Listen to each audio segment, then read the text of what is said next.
Hello दोस्तों, स्वागत है इस बिहार पुलिस से relative YouTube channel BP exam गुरु में। तो कैसे हैं आप लोग? उम्मीद करता हूं कि आप लोग अच्छे होंगे। तो आज के सेशन में हम लेकर के आए हैं साइंस के ऐसे टॉप 80 MCQ जो आपके बिहार पुलिस के एग्ज़ामों में पिछले 10 वर्षों से रिपीट किया जा रहा है। और ये जो 23 जुलाई और 20 और 16 जुलाई का जो एग्ज़ाम हुआ, सिर्फ उसी पैटर्न पर आधारित नए यूनिक का क्वेश्चन लेकर के आए आज के सेशन में, जो फिजिक्स, केमिस्ट्री और बायोलॉजी से है। तो चलिए बिना देर के करते वीडियो का स्टार्ट। अगर आप मेरे चैनल पर नए हैं तो चैनल को सब्सक्राइब करके बेल आइकन दबा के घंटी को ऑल कर लीजिएगा, कि जैसे ही अगला वीडियो अपलोड हो तो सबसे पहले आप तक पहुँचे। तो चलिए, आज का हमारा पहला प्रश्न था, वो था कि न्यूटन का तीसरा नियम किस पर आधारित था। जो न्यूटन का तीसरा नियम है वो किस पे आधारित था? तो क्रिया प्रतिक्रिया पे हो जाएगा। किस पे हो जाएगा? तो क्रिया प्रतिक्रिया पे हो जाएगा। यहाँ पे आप लोग देख सकते हैं तीसरा ऑप्शन में दिया हुआ है, न्यूटन का तीसरा नियम जो है वो किस पे आधारित है? तो क्रिया प्रतिक्रिया पे यहाँ पे आप लोग देख सकते हैं। अब अगला प्रश्न है कि ध्वनि की चाल जो होती है अधिकतम, ध्वनि की चाल अधिकतम किस माध्यम में होती है? ध्वनि की चाल अधिकतम किस माध्यम में होती है? तो दो के सही आंसर डी हो जाएगा। लोहा में किस में होता है? तो लोहा में होता है, जहाँ पर चौथा ऑप्शन में देख सकते हैं लोहा। ध्वनि की जो चाल होती है अधिकतम किस माध्यम में होती है? तो लोहा में होती है। अब अगला प्रश्न है कि चुंबक का उत्तरी ध्रुव पृथ्वी के किस भाग की ओर इंगित करती है? चुंबक का जो उत्तरी ध्रुव होता है वो पृथ्वी के किस भाग की ओर इंगित करती है? तो इसका सही आंसर सी हो जाएगा, दक्षिण भू चुंबकीय ध्रुव। दक्षिण भू चुंबकीय ध्रुव जो आप लोग तीसरा ऑप्शन में यहाँ पे देख सकते हैं। बिल्कुल ही फास्ट विजन आज के सीरीज में हम लोग करेंगे, ताकि एग्जाम का ज़्यादा कुछ दिन बचा नहीं है। अब है कि वोल्ट मीटर का उपयोग किया जा सकता है, मतलब वोल्ट मीटर का जो उपयोग है वो किया जाता है। तो किस चीज़ में किया जाता है वोल्ट मीटर का उपयोग दोस्त? तो विभवांतर मापने के लिए। किस में किया जाता है? तो विभवांतर मापने के लिए वोल्ट मीटर का उपयोग किया जाता है। वोल्ट मीटर का उपयोग किस में किया जाता है? तो विभवांतर मापने के लिए किया जाता है। यहाँ पे आपको तीसरा ऑप्शन में विभवांतर मापने के लिए यहाँ पे दिख रहा होगा ऑप्शन। अब यहाँ पे कि प्रकाश वर्ष किसका मात्रक है? प्रकाश वर्ष जो है वो किसका मात्रक है? तो दूरी का हो जाएगा। किसका हो जाएगा दोस्त? तो दूरी का हो जाएगा, जो आपको तीसरा ऑप्शन में दिख रहा होगा, दूरी। अब यहाँ पे अगला प्रश्न है कि टॉर्च में प्रकाश उत्पन्न होता है। टॉर्च में प्रकाश उत्पन्न होता है तो टॉर्च में प्रकाश फिलामेंट बल्ब से होता है। किस में होता है? तो फिलामेंट बल्ब से होता है। टॉर्च में जो प्रकाश उत्पन्न होता है वो फिलामेंट बल्ब से होता है, जो आपको तीसरा ऑप्शन में फिलामेंट यहाँ पे आपको दिख रहा होगा। अब है कि तरंग की एसआई मात्रक है। तरंग की एसआई क्या होता है दोस्त? तरंग की एसआई क्या होता है? तो इसका सही आंसर बी हो जाएगा। क्या हो जाएगा? बी, हर्ट्ज हो जाएगा। क्या? हर्ट्ज हो जाएगा, जो आपको दूसरा ऑप्शन में दिख रहा होगा, हर्ट्ज। तरंग की जो एसआई है वो इकाई क्या है? तो हर्ट्ज हो जाएगा, जो आपको दूसरा ऑप्शन में दिख रहा होगा। अब यहाँ पे अगला प्रश्न है कि दर्पण में वस्तुओं का प्रतिबिंब कैसा होता है? दर्पण में वस्तु का जो प्रतिबिंब होता है वो कैसा होता है? तो कैसा होता था? तो सीधा और आभासी होता है। कैसा होता है? सीधा और आभासी होता है, जो आपको तीसरा ऑप्शन में यहाँ पे दिख रहा होगा, सीधा और आभासी।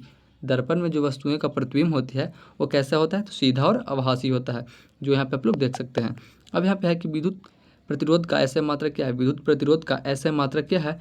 तो एम्पियर हो जाएगा। क्या हो जाएगा? एम्पियर हो जाएगा।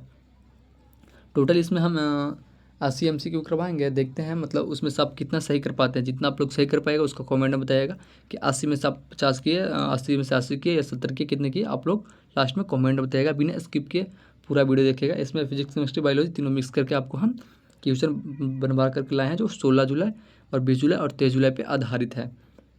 अगर आपने अब तक मेरे चैनल को सब्सक्राइब नहीं किया तो प्लीज़ चैनल को सब्सक्राइब करके मेरे चैनल से जुड़ जाइए। मेरे यूट्यूब चैनल पर Bihar police related video upload होते रहते हैं। अब यहाँ पे है कि आवेश संरक्षण का सिद्धांत किस पर आधारित होता है? आवेश संरक्षण का जो सिद्धांत होता है वो किस पर आधारित होता है? तो किस पे आधारित होता है दोस्त? तो ऊर्जा संरक्षण पे हो जाएगा। क्या? ऊर्जा संरक्षण पे हो जाएगा। क्या? ऊर्जा संरक्षण पे। आवेश संरक्षण का जो सिद्धांत होता है वो किस पे होता है? तो ऊर्जा संरक्षण पे होता है। यहाँ पे आप लोग देख सकते हैं।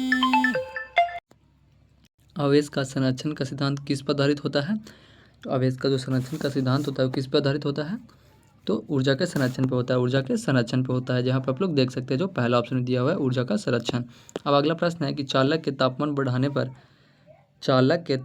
बढ़ने पर उसका प्रतिबिंब, चालक का जब तापमान बढ़ता है तो उसका प्रतिबिंब क्या हो जाता है? घटता है या बढ़ता है या स्थिर हो जाता है, या पहले घटता है या फिर बढ़ता है? तो इसका क्या हो जाता है?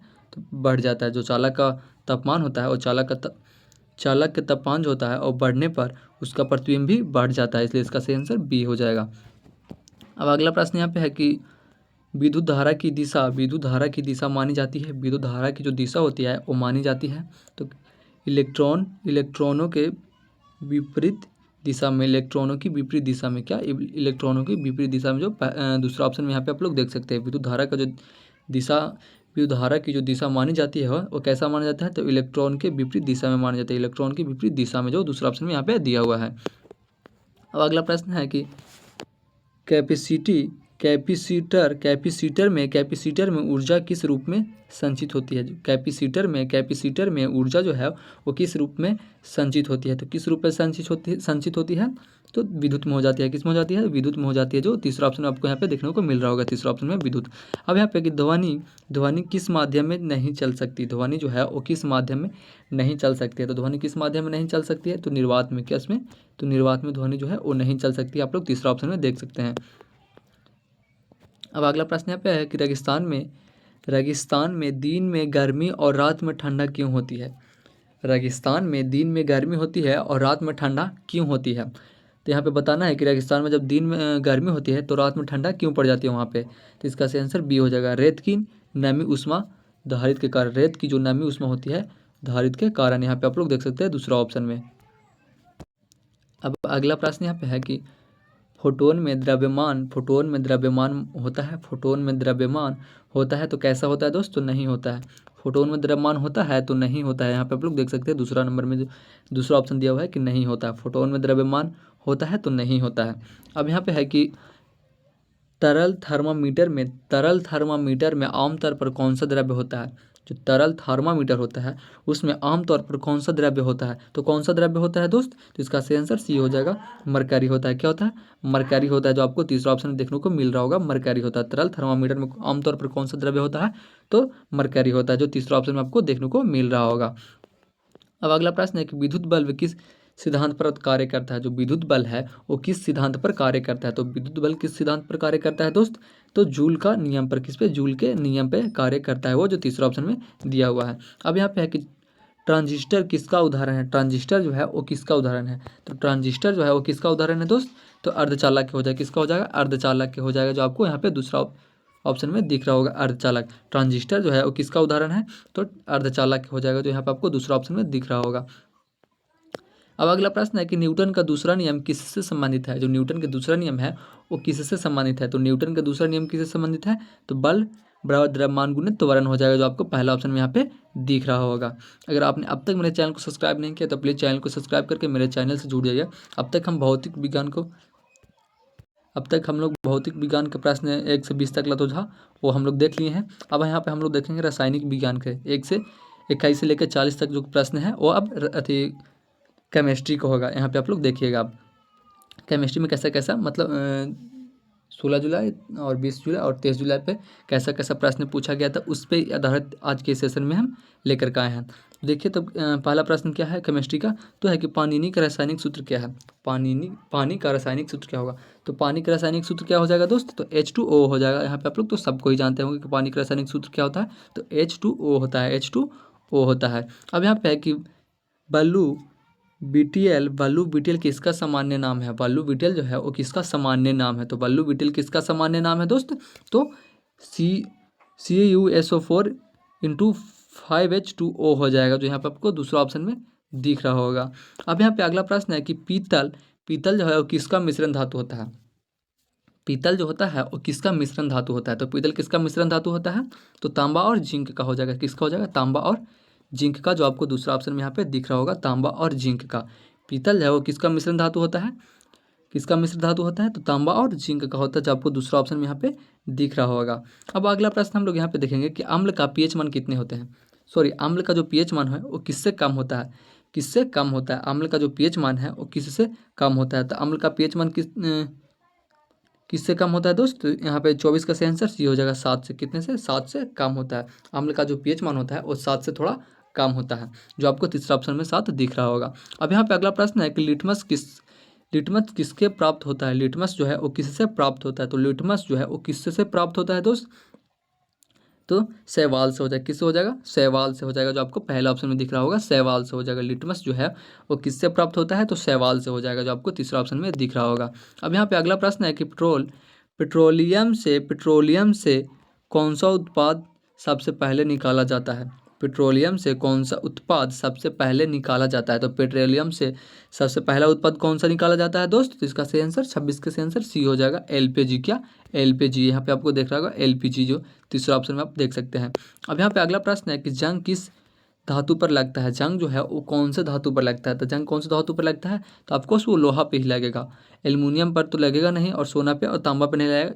जंग किस पे लगेगा? तो लोहा पे लगेगा। यहाँ पे आप लोग देख सकते हैं लोहा पे जंग लग सकता है। अब है कि मिश्रण धातु, सॉरी, मीथेन गैस जो है, मीथेन गैस का सूत्र क्या होता है? जो मीथेन गैस होता है उसका सूत्र क्या होता है? तो मीथेन गैस का सूत्र क्या होता है?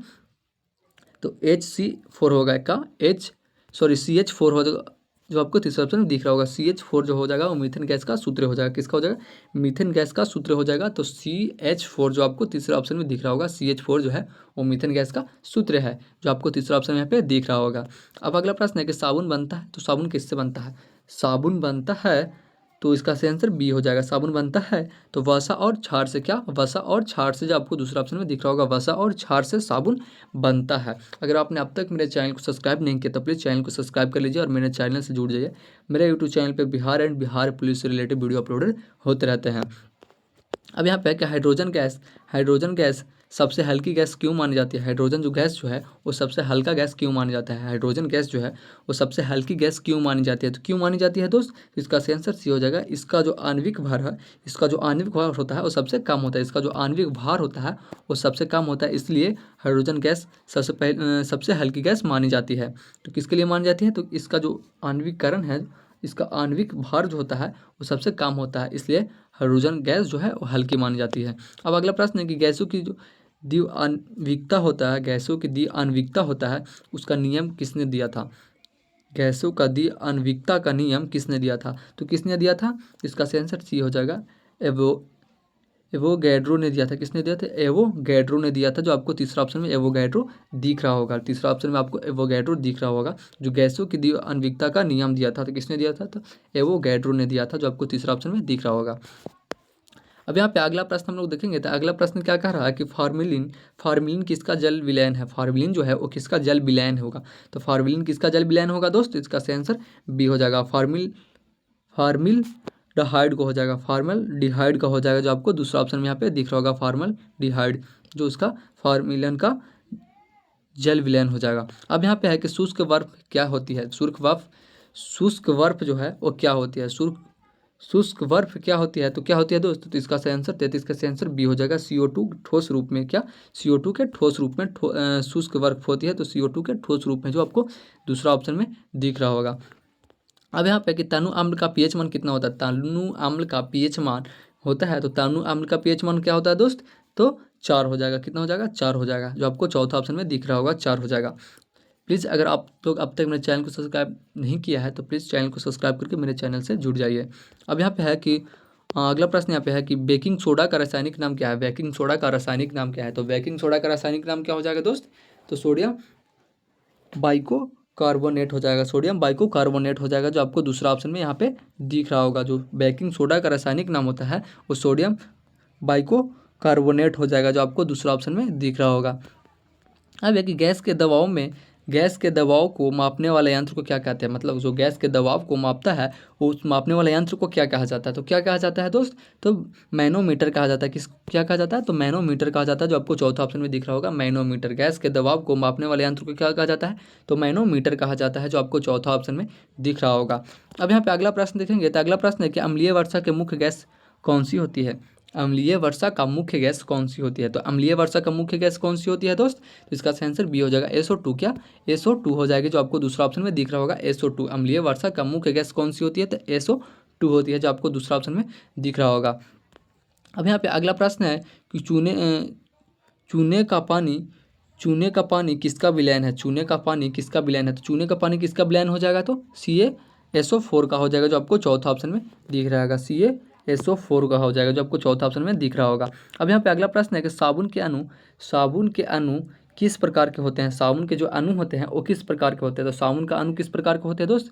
तो दिव्य ध्रुव होते हैं, जो आपको यहाँ पे तीसरा ऑप्शन में दिख रहा होगा, दिव्य ध्रुवीय।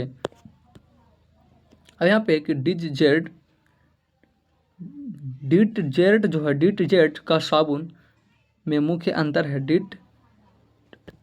डिटर्जेंट साबुन डिटर्जेंट और साबुन में मुख्य अंतर क्या होता है? तो क्या अंतर होता है दोस्त? तो एक सल्फेट होता है, क्या एक में सल्फेट होता है।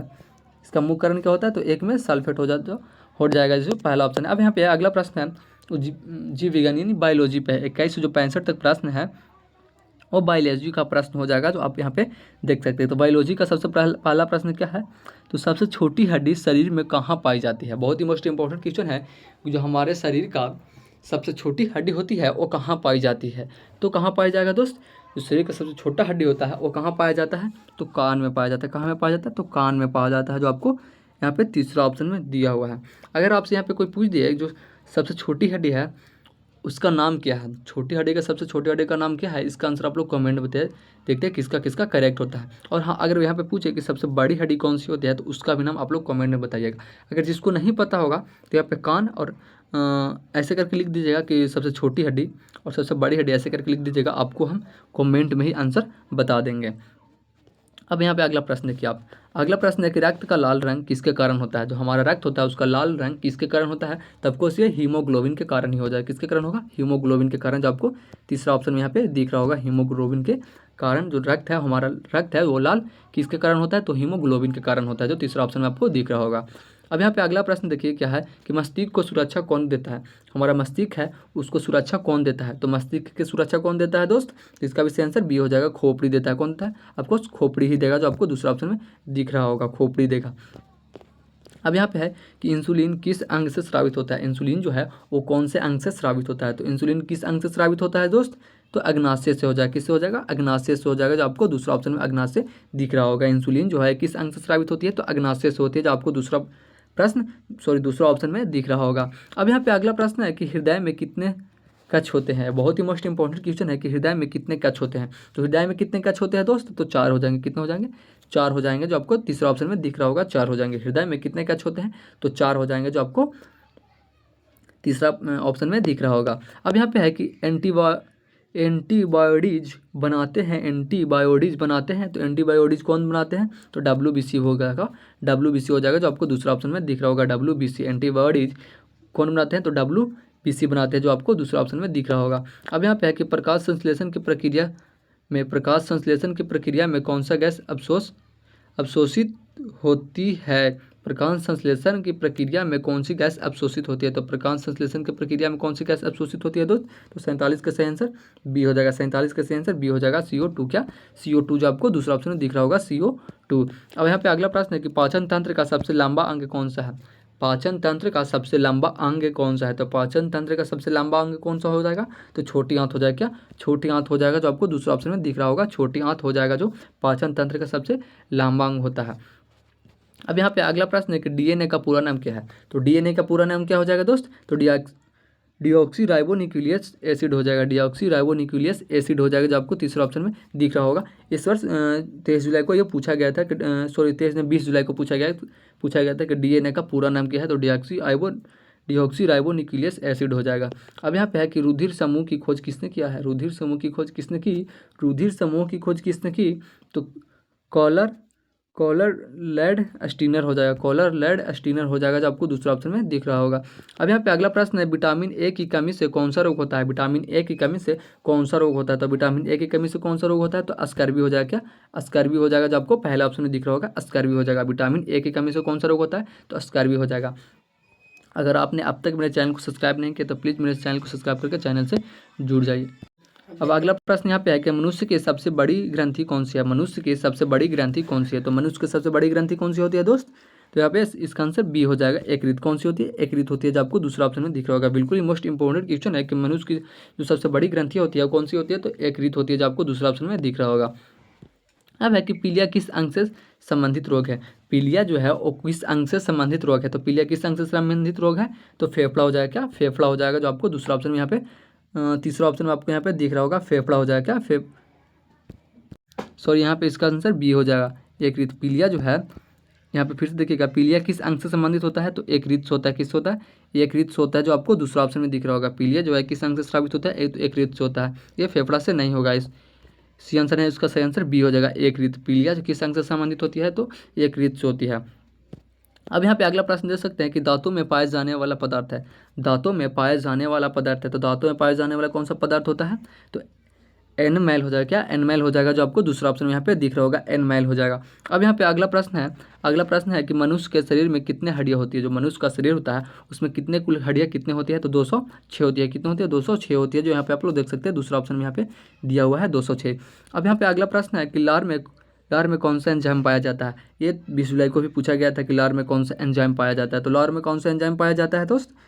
तो लाइपेज हो जाएगा। क्या? लाइपेज हो जाएगा, जो आपको चौथा ऑप्शन में दिख रहा होगा, लाइपेज हो जाएगा। अब यहाँ पे अगला प्रश्न है कि श्वसन क्रिया में कौन सी गैस बाहर निकलती है? श्वसन क्रिया में कौन सी गैस बाहर निकलती है? तो श्वसन क्रिया में कौन सी गैस बाहर निकलती है? तो CO2 हो जाएगा। क्या? CO2 हो जाएगा, जो आपको यहाँ पे तीसरा ऑप्शन में दिख रहा होगा, CO2। श्वसन क्रिया में कौन सी गैस बाहर निकलती है? तो CO2 हो जाएगा, जो आपको तीसरा ऑप्शन में दिख रहा होगा। अब यहाँ पे अगला प्रश्न है कि अनुवंशिकता का जनक किसे कहा जाता है? तो अनुवंशिकता का जनक किसे कहा जाता है दोस्त? अनुवंशिकता का जनक किसे कहा जाता है? तो ग्रेगर मेंडल को कहा जाता है। किसको कहा जाता है? तो ग्रेगर मेंडल को कहा जाता है, जो आपको यहाँ पे दूसरा ऑप्शन में दिख रहा होगा, ग्रेगर मेंडल। अनुवंशिकता का जनक किसे कहा जाता है? तो ग्रेगर मेंडल को कहा जाता है, जो आपको यहाँ पे दूसरा ऑप्शन में दिख रहा होगा। अब अगला प्रश्न यहाँ पे है कि HIV वायरस जो है वो शरीर के किस यंत्र से प्रभावित करता है? HIV जो वायरस होता है वो शरीर के किस यंत्र को प्रभावित करता है? शरीर के किस यंत्र को प्रभावित करता है दोस्त? तो इसका भी सही आंसर सी हो जाएगा, प्रतिरक्षा तंत्र को। किसको? प्रतिरक्षा तंत्र को प्रभावित कर देता है HIV वायरस। HIV वायरस जो है वो किस तंत्र को प्रभावित करता है? तो प्रतिरक्षा तंत्र को करता है, जो आपको तीसरा ऑप्शन में यहाँ पे दिख रहा होगा। अब यहाँ पे अगला प्रश्न है कि हृदय की धड़कन को नियंत्रित करने वाला केंद्र कहाँ स्थित होता है? हृदय की जो धड़कन होती है उसको नियंत्रित करने वाला केंद्र कहाँ स्थित होती है? तो उसको कहाँ स्थित होती है दोस्त? तो 60 का सही आंसर यहाँ पे ए हो जाएगा। क्या हो जाएगा? ए हो जाएगा, मस्तिष्क। क्या?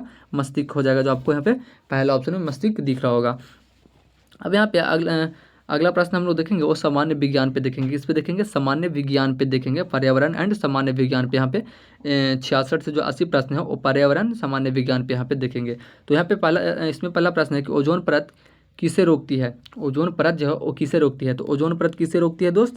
यहाँ पे इसका आंसर बी हो जाएगा, UV किरण को। किसको? UV किरण जो होती है उसको रोकती है। तो कौन रोकती है? तो ओजोन परत रोकती है, यहाँ पे आप लोग देख सकते हैं। अब है कि हरित गृह प्रभाव किससे होता है? हरित गृह प्रभाव जो होता है वो किससे होता है?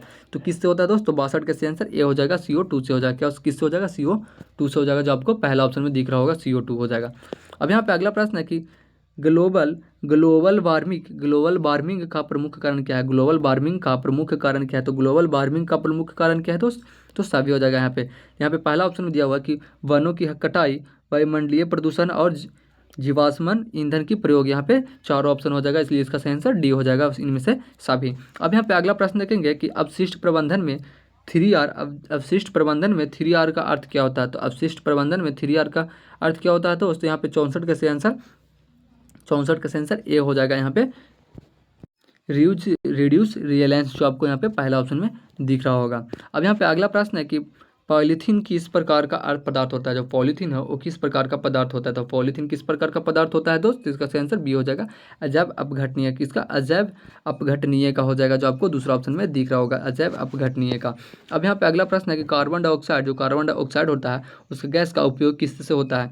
कार्बन डाइऑक्साइड गैस का उपयोग किस में होता है? तो कार्बन डाइऑक्साइड गैस का उपयोग किस में होता है दोस्त? इसका सही आंसर बी हो जाएगा, अग्निशमन यंत्र में होता है। जो आपको चौथा ऑप्शन में दिख रहा होगा, अग्निशमन यंत्र। कार्बन डाइऑक्साइड गैस का उपयोग किस में होता है? तो अग्निशमन यंत्र में होता है, जो आपको चौथा ऑप्शन में यहाँ पे दिख रहा होगा। अब यहाँ पे कि CFCS का मुख्य रूप से कहाँ प्रयोग किया जाता है? CFCS मुख्य रूप से कहाँ प्रयोग किया जाता है? तो कहाँ प्रयोग किया जाता है दोस्त? इसका सही आंसर ए हो जाएगा, शीतलन यंत्र में होता है। कहाँ होता है? शीतलन यंत्र में होता है, जो आपको पहला ऑप्शन में दिख रहा होगा, शीतलन यंत्र में हो जाएगा। CFCS का मुख्य रूप से कहाँ प्रयोग होता है? तो शीतलन में हो जाएगा, शीतलन यंत्र में हो जाएगा, जो आपको पहला ऑप्शन में दिख रहा होगा। अब यहाँ पे अगला प्रश्न है कि रेन टावर हार्वेस्टिंग का उद्देश्य क्या है? रेन टावर हार्वेस्टिंग का उद्देश्य क्या है? तो 68 का सही आंसर बी हो जाएगा, वर्षा जल संचयन, जो यहाँ पे आपको दूसरा ऑप्शन में दिख रहा होगा। अब यहाँ पे अगला प्रश्न है कि ग्रीन हाउस गैस में कौन प्रमुख नहीं है, ग्रीन हाउस गैस में कौन प्रमुख नहीं है? तो ग्रीन हाउस गैस में कौन प्रमुख नहीं है दोस्तों? 69 का सही आंसर सी हो जाएगा, 69 का सही आंसर सी हो जाएगा। यहाँ पे देख सकते हैं O2 हो जाएगा, क्या O2 हो जाएगा जो आपको तीसरा ऑप्शन में दिख रहा होगा O2। अब है कि खाद्य श्रृंखला का प्रथम घटक होता है, तो खाद्य श्रृंखला का प्रथम घटक क्या होता है? तो खाद्य श्रृंखला का प्रथम घटक क्या होता है दोस्त? तो उत्पादक हो जाएगा, जो आपको दूसरा ऑप्शन में दिख रहा होगा उत्पादक हो जाएगा। खाद्य श्रृंखला का प्रथम घटक कौन सा होता है? तो उत्पादक हो जाएगा, जो आपको दूसरा ऑप्शन में यहाँ पे दिख रहा होगा। अब है कि पृथ्वी का ताप बढ़ने से क्या होता है? पृथ्वी का ताप बढ़ने से क्या होता है? तो पृथ्वी का जब ताप बढ़ता है तो क्या होता है?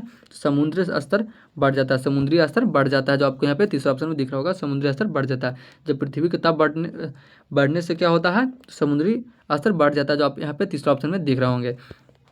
अब यह प्राकृतिक खाद का दूसरा नाम क्या है? तो प्राकृतिक खाद का दूसरा नाम क्या हो जाएगा?